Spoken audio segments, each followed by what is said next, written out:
دم باش اولیجنا کو جبو نویسینا دستور ترکیه تبو پیکانین زمان ترکیه و که زمان فرمی ترکیه پجراندو و آلیین کردین باکوری کردستانی جینا رازی بونا خو نشاندان پیشتر پارتی هشتی و دموکراتی BDP داخواست کرده بو که پیوست ناکه لی دستور ویلاتی زمان فرمی دولت بیت نویسین لیجنا نویسینا راش نویسی دستور ترکیه بریاردا زمان ترکیه ببیت زمان فرمی ویلاتی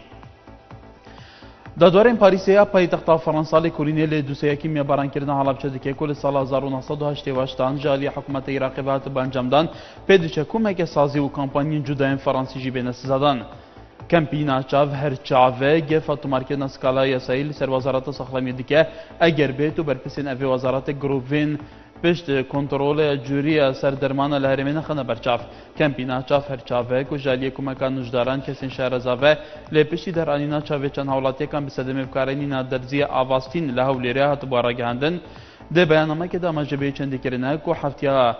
در بازبوی وزارت ساختمی را گهند گره بز ده گل کمپانیا AS یا بریتانی هیه بو کنترل کردن جوری سردرمان الهرمی لی او داخوازه وینه اوان گره بستان کرده بون لی وزارت هیه نها برهفنینه بو آنا بدد. جگری سروی که حکومت ارما کردستانی داخل تمام آلیین سیاسی کرده که دم بانگشال بجاردان دا آرامی و تناهی تکنه دنو و پابند جیبن جبوره نمایان کمیسیونه. ایمات احمد گوجید به آلی باوریان به دست و دست کردن دا صلاته هبه لبرجواندی اوان هزو آلیین که ده بجاردان دا پرانی بدستینه.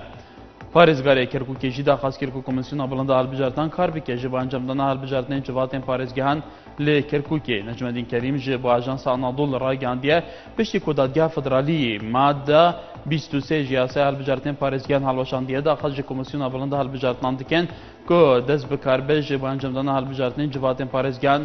li Kerkûkê. Dilşad Germiyaniyan demê Mekteba Siyasî Hekûmeta İslamiya Kurdistanê rad dike ku got be beşdarîkirina xwe û hevbîrên xwe li prosesa dengdanê rad dike û dibêje jî ne bixêr û ne bûşar axiftin li ser hilbijartinan û mijara dengdanê nekiriye. Yekgirtiya İslamiya Kurdistanê li Halabçeyê ketiya Niştimaniya Kurdistanê bêçendî tometbar dike ku postaro bangêşên hilbijartinên wan li vê dike